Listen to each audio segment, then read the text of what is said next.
Dharma Jewel platform. Sutra. Complied by his disciple Phardhoi. Taisho Tripitaka 2008. Translated into English by Buddhist text. Translation Society. Chapter 8, Sudden and Gradual. While the patriarch was staying at Bolarm Temple in Tsokai, the great master Sun-Sau was at Uchhuan Temple in Qingnan. At that time the two schools nourished and everyone called them, Southern Neng and Northern Siu. So it was that the two schools, Northern and Southern, were divided into sudden and gradual. As the students did not understand the doctrine, the master said to them, the Dharma is originally of one school. It is people who think of North and South. The Dharma is of one kind, but people understand it slowly or quickly. Dharma is not sudden or gradual. Rather it is people who are sharp or dull. Hence the term sudden and gradual. Nonetheless, Sun-Sau's followers continually ridiculed the Southern Patriarch, saying that he couldn't read a single word and had nothing in his favor. But Sun-Sau said, he has obtained wisdom without the aid of a teacher and understands the Supreme Vehicle deeply.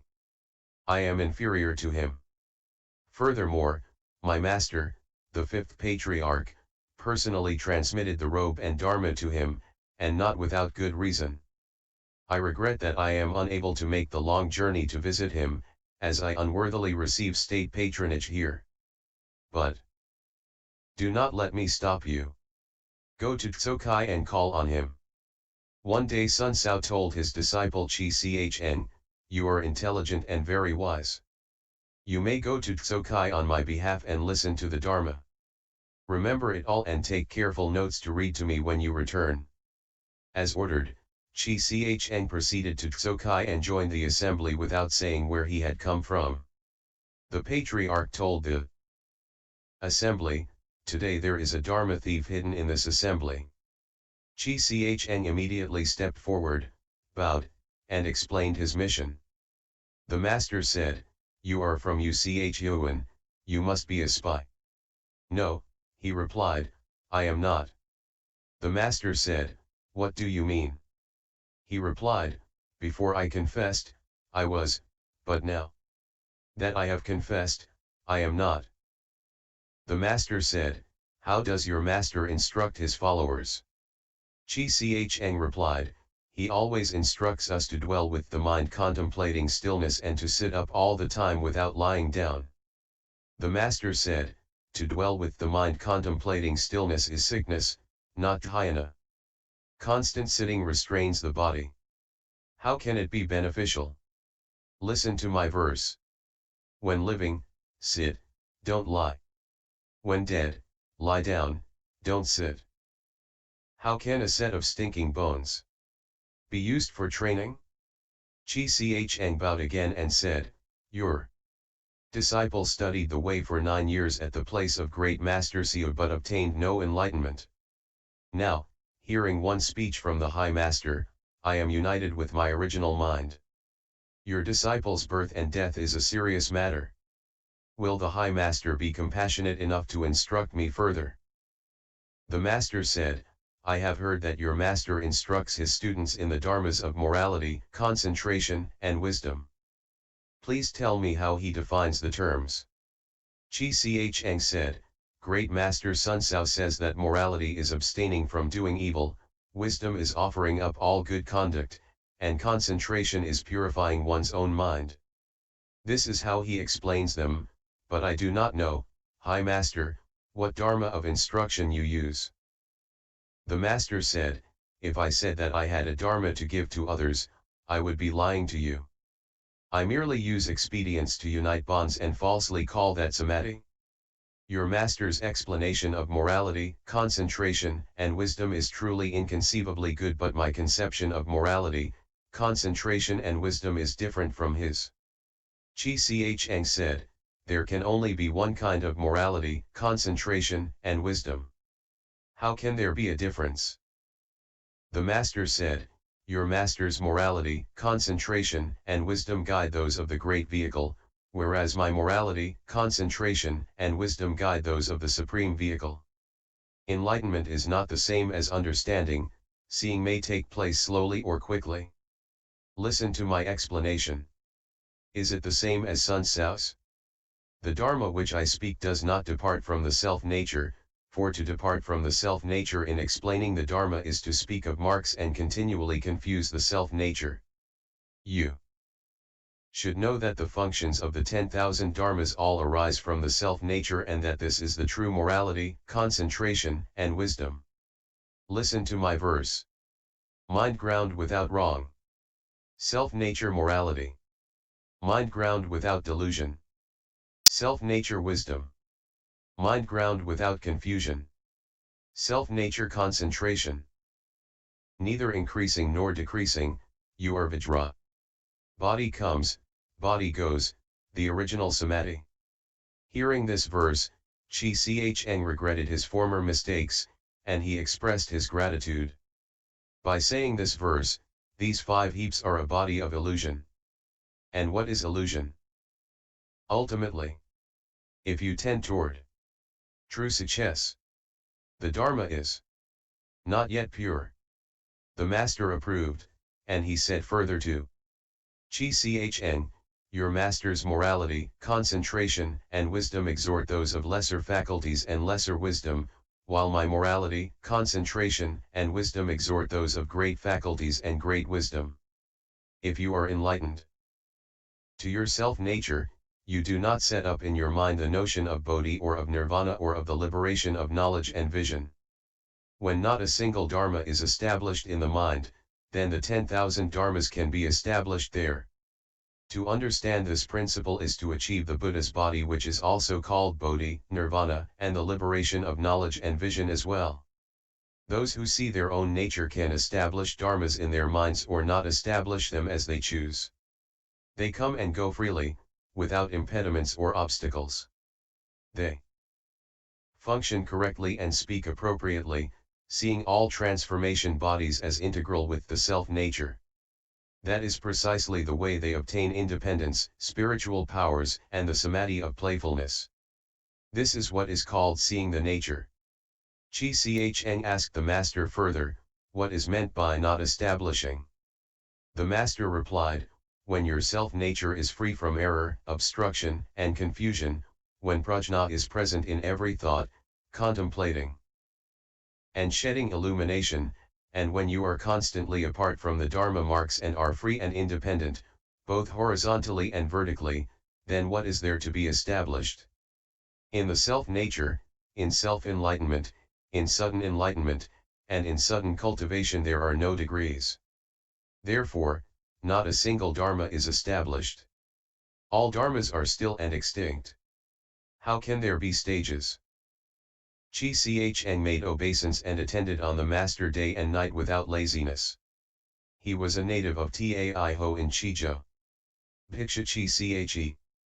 Bhiksha Chih Che, a native of Changshi, had the family name Chang and the personal name Xing Ch'eng.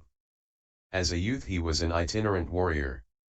When the schools split into the northern and southern, although the two leaders had lost the notion of self and other, the disciples stirred up love and hate. The disciples of the northern school secretly set up Sun-Sau as the 6th patriarch. Fearing that the country would hear of the transmission of the robe, they hired Xing Ch'eng to assassinate the Master. But the Master had the power of knowing the thoughts of others. He knew of this matter in advance and set 10 ounces of gold on his chair. That night Xing Ch'eng entered his room intending to kill him. The Master just stretched out his neck. Xing Ch'eng swung the blade 3 times but could not harm him. The Master said, a straight sword is not bent. A bent sword is not straight. I merely owe you gold. I do not owe you life. Xing Ch'eng fell to the ground in fright. After a while he came to and begged for mercy, repenting of his error and vowing to leave home. The Master gave him the gold and said, go. I fear that my followers will come to take revenge. Change your appearance and return another day and I will accept you. Xing Ch'eng received his orders and disappeared into the night. Later he left home under another bhikshu, received the complete precepts and was vigorous in practice. One day, remembering the master's words, he made the long journey to have an audience. The master said, "I have thought of you for a long time. What took you so long?" He replied, "The High Master once favored me by pardoning my crime. Although I have left home and although I practice austerities, I shall never be able to repay his kindness. May I try to repay you by transmitting the Dharma and taking living beings across. Your disciple often studies the Mahaparinirvana Sutra, but he has not yet understood the principles of permanence and impermanence. I beg the High Master to be compassionate and explain them for me." The Master said, "Impermanence is just the Buddha nature and permanence is just the mind discriminating good and evil dharmas." "High Master, your explanation contradicts the sutra text." Chih Ch'eng replied. The Master said, "I transmit the Buddha's mind seal. How could I dare to contradict the Buddha Sutras?" Chih Ch'eng replied, "The Sutra says that the Buddha nature is permanent and the High Master has just said that it is impermanent. It says that good and evil dharmas, reaching even to the Bodhi mind, are impermanent and the High Master has just said that they are permanent. This contradiction has merely intensified your student's doubt and delusion." The Master said, "Formerly, I heard Pikshanai Wuchin Tsung recite the Nirvana Sutra. When I commented on it, there was not one word or principle which did not accord with the sutra text. My explanation to you now is not different." Chih Ch'eng replied, "Your student's capacity for understanding is superficial. Will the High Master please explain further?" The Master said, "Don't you understand? If the Buddha nature were permanent, what use would there be in speaking of good and evil dharmas? To the end of an eon not one person would produce the Bodhi mind. Therefore I explain it as impermanent. That is exactly what the Buddha explained as the meaning of true permanence. Furthermore, if all dharmas were impermanent, all things would have a self-nature subject to birth and death, and the true permanent nature would not pervade all places. Therefore, I explain it as permanent. That is exactly what the Buddha explained as the meaning of true impermanence. It was for the sake of common people and those who belong to other religions who cling to deviant views of permanence, and for all those who follow the two-vehicle way, mistaking permanence for impermanence, formulating the 8 perverted views, that the Buddha in the ultimate nirvana teaching destroyed their prejudiced views. He explained true permanence, true bliss, true selfhood, and true purity. You now contradict this meaning by relying on the words, taking annihilation to be impermanence and fixing on a lifeless permanence. In this way you misinterpret the last, subtle, complete, and wonderful words of the Buddha. Even if you read it 1,000 times, what benefit could you derive from it? Chih Ch'eng suddenly achieved the great enlightenment and spoke this verse. To those who hold impermanence in mind, the Buddha speaks of the permanent nature. Not knowing expedients is like picking up pebbles from a spring pond. But now without an effort, the Buddha nature manifests. The Master did not transmit it, and I did not obtain a thing. The Master said, "Now you understand. You should be called Chi, breadth of understanding."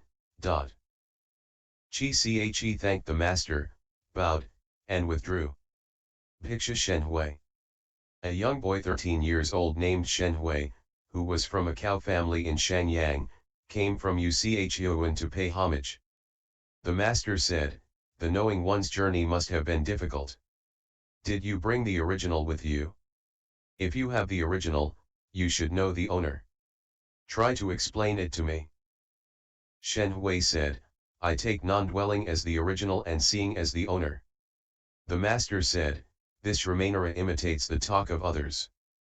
Shenhui then asked, "When you sit in Ch'en, High Master, do you see or not?" The Master hit him 3 times with his staff and said, "When I hit you, does it hurt or not?" He replied, "It both hurts and does not hurt." The Master said, "I both see and do not see." Shenhui asked, "How can you both see and not see?" The Master said, What I see is the transgression and error of my own mind. I do not see the right, wrong, good, or bad of other people. This is my seeing and not seeing. How can you say it both hurts and does not hurt? If it does not hurt, you are like a piece of wood or a stone, but if it does hurt, you are just like a common person and will give rise to hatred. Your seeing and not seeing are two extremes, and your hurting and not hurting are production and extinction. You have not even seen your own nature, and yet you dare to ridicule others. Shen Hui bowed, apologized, and thanked the master.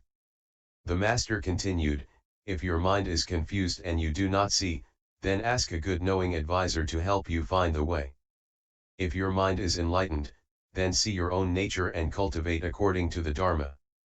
You yourself are confused and do not see your own mind, and yet you come to ask me whether or not I see. If I see, I know it for myself, but is that of any help to you in your confusion? In the same way, your seeing is of no use to me. Why don't you know and see it for yourself, instead of asking me whether or not I see? Shen Hui bowed again over 100 times, seeking forgiveness for his error. He served the master with diligence, never leaving his side. One day the master addressed the assembly as follows, I have a thing. It has no head or tail, no name or label, no back or front. Do you all know what it is? Shen Hui stepped forward and said, it is the root source of all Buddhas, Shen Hui's Buddha nature. The master said, I just told you that it had no name or label, and you immediately call it the root source of all Buddhas. Go and build a thatched hut over your head. You're nothing but a follower who pursues knowledge and interpretation. After the master's extinction, Shen Hui went to Qinglo, where he propagated the Tsokai Sutton teaching. He wrote the Shi and Tsung Chi, which circulated widely throughout the land. He is known as Dhyana Master Ho Che. Difficult questions. The master saw many disciples of other schools, all with evil intentions, gathered beneath his seat to ask him difficult questions.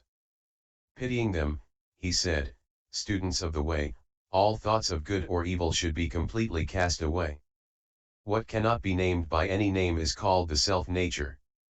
This non-dual nature is the real nature, and it is within the real nature that all teaching doors are established. At these words you should see it for yourselves. Hearing this, they all made obeisance and asked him to be their master. End PFS 008